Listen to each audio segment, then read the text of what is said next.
What's going on, friends? Welcome back to the channel. Today I want to talk to you about my portfolio strategy and what my ideal portfolio would look like, because that's something I often think about, right? Because we all have our strategy right now, but what's your ideal future portfolio look like?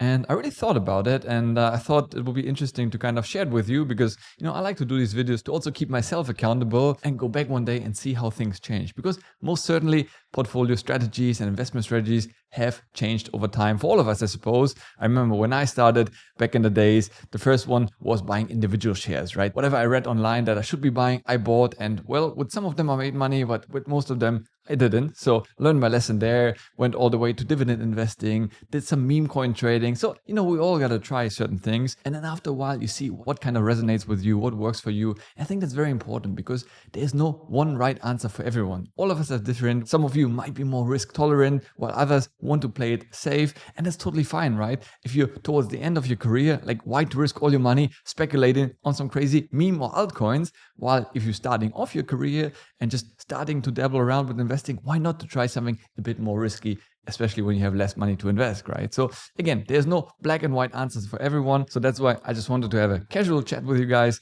and share with you my dream portfolio. Before we dive into the future, let's have a quick reflection of what I have right now, right? That's basically my 3-pillar portfolio strategy. Made a video about this in recent times, and I'm actually really happy with this. Looking at it, I have 3 main investment asset classes that I use, right? I have the ETFs over here, which you can see, which is a split between the S&P 500 and the NASDAQ 100. Maybe right now it's actually more like 70-30, but I'm definitely investing more into the NASDAQ 100. I started earlier with the S&P 500, but only recently added the NASDAQ, but I definitely want to continue and keep that ratio. Still, majority of my money is flowing into S&P, and that's also something what I want to be doing in the future. Then, of course, I have my Bitcoin holding right now. We'll speak about this in detail in a second. But yeah, I have a split between obviously keeping some of it on the exchange where I earn some really nice interest. Currently, I make around $300 a month in passive income from the crypto interest, so that's not too bad. And of course, the rest I keep in cold storage on Tangem and Ledger hardware wallet, which is always something I recommend for most people, especially if you have a larger holding. Keep it safe and take custody of that. And lastly, in terms of real estate, that's of course where my biggest part of money is locked up in that way, because yeah, real estate definitely needs more money to acquire real estate, right? And obviously right now I have 2 investment properties here in Dubai, and recently, last year, I bought one with my wife together in Lithuania because we live between Dubai and Lithuania most of the year in UAE. But obviously summers are very hot over here. So then we move back to beautiful Vilnius. If you haven't been, amazing place, definitely recommend it. That's what I have in place right now. And obviously for the first 2 over here that you can see, ETF and Bitcoin, obviously I have a dollar cost averaging strategy. So every single week I basically buy right now more ETFs than Bitcoin, but I still started investing dollar cost averaging once again into Bitcoin as well, because I just think long term is definitely really promising asset class. I don't think I'm going to 100x my investments, but I feel much more solid and good about it than I did in the past when it was more volatile. With less volatility, meaning up and down price movement, it also means it's a more stable investment going forward. So I can deploy more money towards knowing that it's fairly safe, right? So this is the status quo, what I have right now. So what's the future portfolio ideally looking like? And honestly, I really thought long and hard about what I would be changing. And right now, I just couldn't come up with anything better. I watch all the various YouTube videos out there of other people talking about finance. I read the books and so forth. But when I look at it, I genuinely believe, for me, these 3 asset classes are the ones that I really believe in long term and that I want to continue deploying my money towards. Now, obviously, if I make this video in 5 or 10 years from now, it might be different. But for the time being, when I look to the future of where I want to invest my money in, honestly, it's just doing more of the same. There will be slight tweaks to them, and I'll speak about each of them in the future, what I'm going to do with it. But essentially, I really feel that is a balanced portfolio with a bit more risk. In the case of Bitcoin, right? I have my solid foundation with my ETF holdings and my real estate. I think they're really quite solid investments where I don't expect crazy returns, but I know my money is safe and grows slightly over time, which I want. With Bitcoin being the more speculative one, where again, I don't expect 100 or 1000x, right? Which some people really expect when they invest in crypto. I only invest in Bitcoin. I'll continue to only invest in Bitcoin of all the cryptocurrency. That's what I understand. I like the value it offers, and I really feel comfortable, spending more money on that rather than chasing some crazy yield, which I sadly see too many people doing when they spend crazy money in some random coin they never heard of, just hoping to make a crazy return from it. And more often than not, unfortunately, it doesn't turn out so well for them. But let's start off one by one with my ETF holding over here. As you see the split, as I mentioned before, I will definitely continue the same every single week. I usually buy on a Monday, but sometimes if the stock markets are up on a Monday, I buy on a Tuesday or Wednesday, just to kind of get a little bit of a dip within the week to get a slightly better price than I would pay, on a very green day, for example. But yeah, I really force myself to buy every single week. Now you could automate it if you wanted to, but I just like to kind of follow a little bit and then place my order manually. And obviously I have a number of stockbrokers that I use for that, mostly eToro, Interactive Brokers, and Trading 212, because they operate on a global scale. And I always recommend to use a global broker because you never know where you're going to move, right? When I was starting to invest from Lithuania, I could easily switch with most of the brokers now to the UAE, which of course brings a lot of tax advantages as well. And you want to have a broker that can really grow with you. So I think that's really important. And while currently my biggest part of my ETF holding is with Interactive Brokers, I have actually started to invest mostly now with eToro because it's really easy, especially from the UAE. You see my portfolio holding over here. I only started this year. The first time I invested was not so long ago. And yeah, I've been really investing quite a bit money over there with them. And I really enjoy the platform because I can do my deposits instantly with my debit and credit card without any fees. It's immediately there. And I can invest it and buy ETFs commission free. So I really enjoy that process and the interface is really sleek. And for me personally, why I really invest with eToro is actually because of the eToro Club. And you can see right now I'm on the gold level, right? You can start from as little as $5,000 in your portfolio. You become a silver member and then you get things like a dedicated account manager you see over here. It's so cool. I had a person that I could reach out to. I write WhatsApp, we had a Zoom call, and she really guides me through my investment journey. Now, obviously, I'm pretty self-sufficient. I know what I'm doing, but for a lot of people, that could be really a game changer because with some of the other brokers, it's impossible to reach a human there. So that's really nice. And obviously, my goal for this year is still to reach the platinum level because then I get even more perks. You can see here, added insurance, no withdrawal fees. So a lot of other perks that are being offered. And then for next year, my goal is to reach platinum because then you get even more perks. You see here all the various, eToro Club benefits, and it's actually quite a long list. So honestly, for me, that's really, really attractive. And especially if I hit Platinum Plus, you see, I'll be invited to handpicked sporting events. And in fact, I was actually recently invited by eToro to Formula One in Abu Dhabi. And honestly, it was such an incredible experience. And the higher you are on the club level, the more of such events you'll be invited to. Now, of course, eventually I would love to one day be a diamond member with 250K, because then you're going to be invited to diamond events, which I heard are really incredible events. The CEO and founder of eToro will be coming there. You'll be invited to the top events, for example, of F1. You will go to the race day. I only went on Saturday to the qualifying, but if you're on the diamond level, you'll be going to the top events on the main day. So really amazing, and things like airport lounge access. So really, really a lot of benefits there. And if you are interested in joining me to any of those future races or cool events, then make sure to sign up to eToro with my link in the description below. Start opening your account and you might have a chance to join those cool events as well. But at the same time, my goal, of course, once I hit the 250K, I maxed out all the benefits. Then I would also go back to investing more again with Trading 212 first and then Interactive Brokers, because these are really platforms that I really trust my money with and I want to grow as well. And I'm a big fan. While I love eToro right now, I still want to diversify my funds because you just never know, right?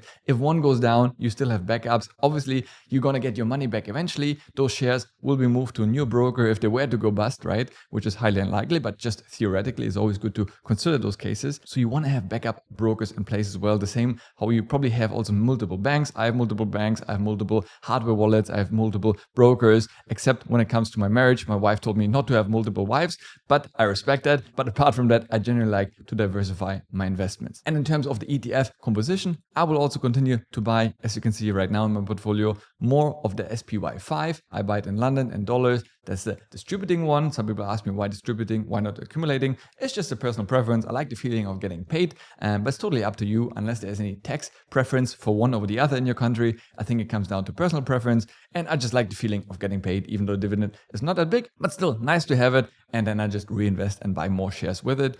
And my NASDAQ 100 ETF of choice is the one from iShares from BlackRock. It's just the biggest one. It's very liquid, and yeah, I'm just really happy with it and has actually performed really well since I started buying it. With this, we move to my Bitcoin strategy going forward. And here the idea is just to once again also dollar cost average and just keep on buying more of the same. As I said, I studied so many different cryptocurrencies, and of course it's intriguing when you see some of the smaller coins, going up by 500% when Bitcoin only goes up only goes up by 100, 150%.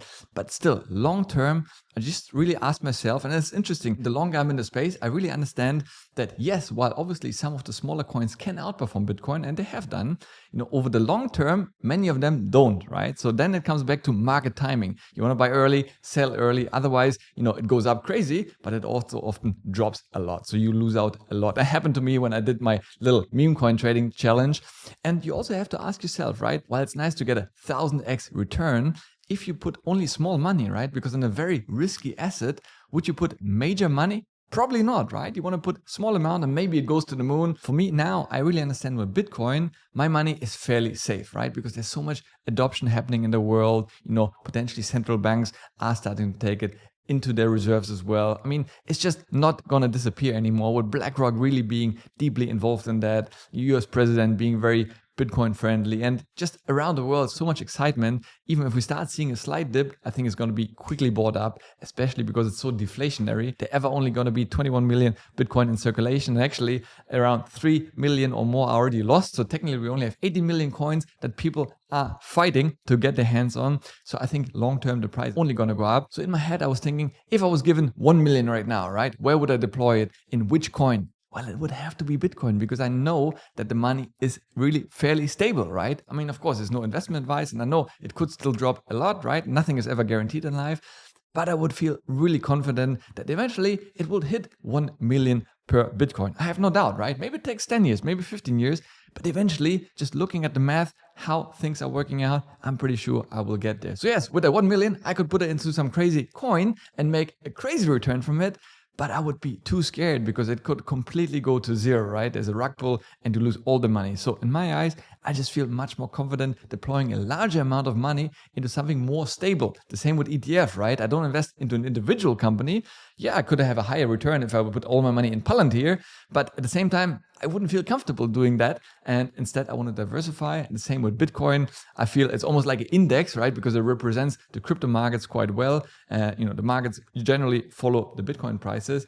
And yeah, so if I had a large amount, I would definitely put it towards Bitcoin. So that's my goal, to continue dollar cost averaging into that. So yes, while I don't expect some crazy returns from it anymore in terms of percentage return, in terms of actual money, right? If I put another 100K and it goes from 100,000 to 1 million, well, I'm going to be making 900,000 euro profit from that, right? So for me, it's definitely worth it, and I'm willing to do that. I like it. I don't invest in bonds or gold or so many other things, and that's why I feel comfortable with Bitcoin. I will continue to do that. In an ideal world, of course, I would one day love to have 5 Bitcoin, right? Right now I'm working towards getting my second one, but yeah, I think we'll get there eventually, hopefully, if I continue dollar cost averaging and increasing my monthly spending towards that. And then, as I said, of course, I'll do a split between keeping some of the funds on a platform like Nexo. I've been using them for a number of years now, really feel comfortable with them. You see over here the interest I've been getting since then. It's been really growing nicely. Now $2,300 just in interest of keeping my money over there. Of course, portfolio balance is also slightly higher, and my goal would be to hit around 100,000, because then I would get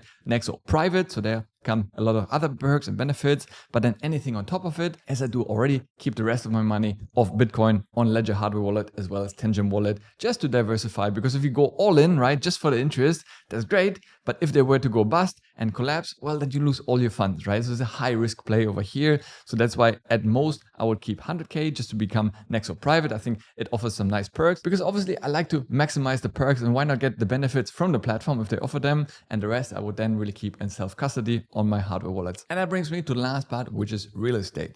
Now, real estate is an interesting one. I was really blessed to invest early when I was actually living here a couple of years ago in the UAE. It was quite coincidentally that I bought those 2 units, not just 1, but 2, in the middle of nowhere. There was just a desert being developed, and they really sold it nicely to me. I fell for it, but now in hindsight, I'm really happy I did, because, actually in terms of monetary return, that's been my best investment. Now, as a percentage, maybe not so much, right? But imagine you put 300K into an apartment, it doubles in value to 600K, it's a 100% increase. So in terms of investment return percentage, Doesn't sound overwhelming, right? You can do much more with, cryptocurrency and some other individual shares maybe. But in terms of monetary return, actually for me, it really paid off very nicely. Plus it pays me a monthly cash flow. In fact, an annual cash flow, because here the rents are paid 1 year in advance. So I get every year a big fat check that is paid into my account, and then I can just use it for what I want. So it's even better because then I can invest it and get money on that, right? 1 year in advance. So I actually earn more than just the rent. So it's really attractive. But at the same time, of course, it comes with quite a bit of work, right?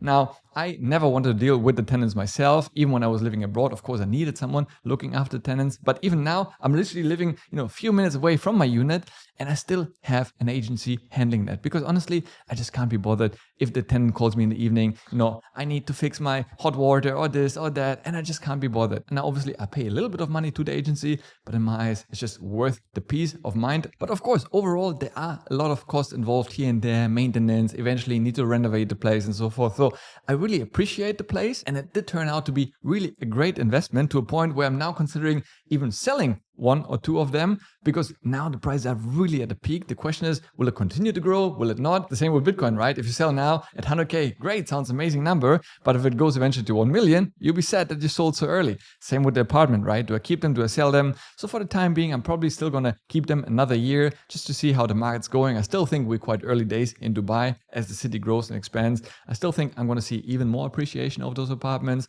And in the meantime, of course, I get the cash flow. But yeah, honestly, long term, I don't see myself wanting to buy much more real estate. Now, I'm not saying I will never add more, but it just takes a bit of maintenance. There is so many costs involved, and it's immobile, right? What I like about stocks, ETFs, Bitcoins, they're really liquid. If I need money tomorrow, I literally sell my Bitcoin right now and I have money, right? Maybe I sold at a slight loss, but it's very liquid. My apartment, in an ideal case scenario, it will still take me a couple of weeks until I have a buyer. The sale has been processed, the money's in my bank account and so forth. It takes much more time. And if something was to happen in the region, I can't just move it with me, right? Because it's based here. With my ETFs, Bitcoin, I can move them anywhere I want to, any other broker around the world. So it's much more mobile and liquid. And that's what I like about it. So that's why I don't want to have too much of my portfolio in real estate. I think some of it is great. And we are potentially looking at buying 1 more. And that will be for our own use in Dubai, because obviously bought last year a unit in Vilnius, Lithuania. Really happy with this. This is just for us personal use in summer when we live there.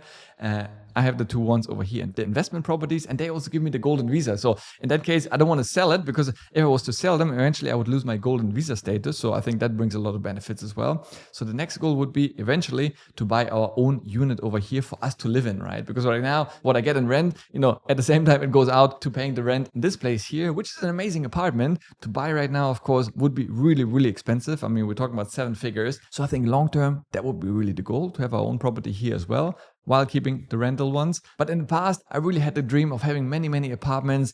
Honestly, that has changed quite a bit, because I know what goes into it. You have to constantly follow up with the markets, get the payments. And it's just, honestly, for me, too much headache. I find it much easier to buy and hold Bitcoin, get some ETFs, and it's just nicer to track, easier to follow, easier to buy. And I just enjoy the experience more. So of course, then the question is also what I ask myself: how will I ever have enough money to actually buy another real estate? Because right now I'm deploying most of my money into investments by doing dollar cost averaging into either ETFs or Bitcoin every single week. So I don't build up a huge cash reserve. And honestly, I'm not a fan anymore of having too much cash on the sidelines. It was different a few months ago when we got some nice high interest on that, right? I got like 4%, 5%. But now that we see interest rates coming down, it's less attractive, keeping your money at the bank at 0, 2, 3%, you're losing more to inflation than you actually earn in interest.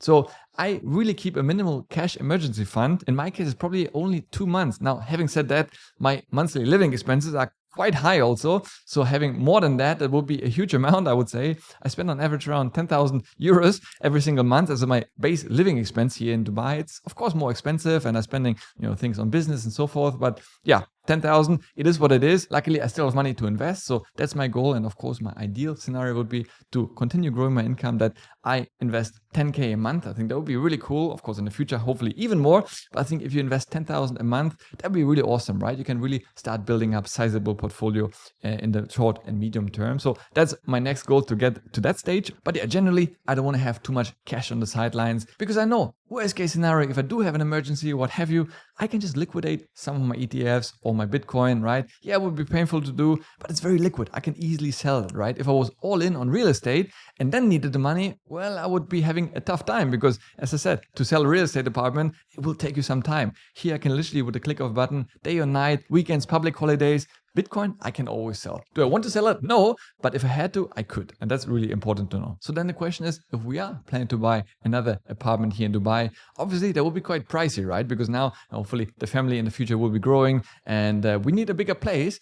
And they're not cheap, right? While I'm happy to get more value for my apartments, at the same time, I also would have to pay a premium for a future apartment or villa. Again, we also not decided yet, do we want a villa? Do we want an apartment? We really like living in a nice area and where we live right now. Of course, villa has certain perks because you get a much bigger space for a lower price point, but we don't really need a garden and so forth. So we like living in a high rise, in a quiet area where we live right now. But then my strategy would be to borrow against my assets actually. And more banks and brokers allow you to do that, where you can basically use either your ETF holding or your Bitcoin holding also as a security to borrow against, right? Everybody's familiar with the concept of borrowing against your house or apartment. That's been very common all over the world. You could do this. Basically, you get a loan or mortgage based on your real estate, right? If worst case you can't pay back, the bank can just liquidate and sell your apartment or house and then pay off that mortgage or loan. And the same in the future is already, you can do that. And more banks are jumping on that you can borrow against your Bitcoin holding or ETF holding. Now, obviously, you can't use some meme coins as a backup. I don't think banks would do that, but especially with Bitcoin becoming less and less volatile, more banks and brokers are comfortable doing that. So if you were to have, 10 Bitcoin, let's say, in your bank or in your broker, what have you, right? That's a solid asset, right? That they can easily liquidate as well. And obviously you cannot borrow one-to-one against it. But let's say if you have, in this case, 10 Bitcoins, which right now would be around $1 million, maybe you have a loan to value ratio of 50%. So in this case, the bank would give you $500,000 of loan, right? So even if the price was to fluctuate, it still would easily cover the money that they gave you. So that's the idea. You can do that, for example, also on Nexo. The interest is very little, 2-3%. So I think that could be the way forward, because honestly, I wouldn't want to be in a situation where I have to put so much cash on the sideline, just do nothing to have enough to use for down payment for an apartment, right? And if you bought something here, it would have to be quite a large amount. So until I get there, it would just literally sit around. So that would be my approach, my ideal case scenario. Continue building up my other two investments and then borrow against it to then buy another asset, which will be yet another real estate apartment for us to live in, not for investment purposes. So there you have it. I really feel comfortable with this investment strategy. It may not work for you. Everyone is different. It works for me. It's not too risky. It's not too conservative. And it's easy for me to manage, to put my money in, to see it grow while I have some stability with my real estate. And yeah, I'm not planning to change anything anytime soon. Again, as I said, who knows what will happen in 5 or 10 years. The world is very dynamic, but for time being, that's what I'll continue doing. So my main mission is just to continue earning more so that I can deploy it safely into the markets and have it grow conservatively over time, rather than obsessing about getting a 2 or 3% higher return while having little money to invest every single month. It wouldn't make a difference. You're better off, investing more at a lower rate, but instead with stability and predictability over time. Hope you found the video useful. If you did, give it a like. It helps it to be seen by more people. Next up, check out this video over here. As always, thanks a lot for watching. Stay healthy, get wealthy, and I'll see you in the next one. Ciao.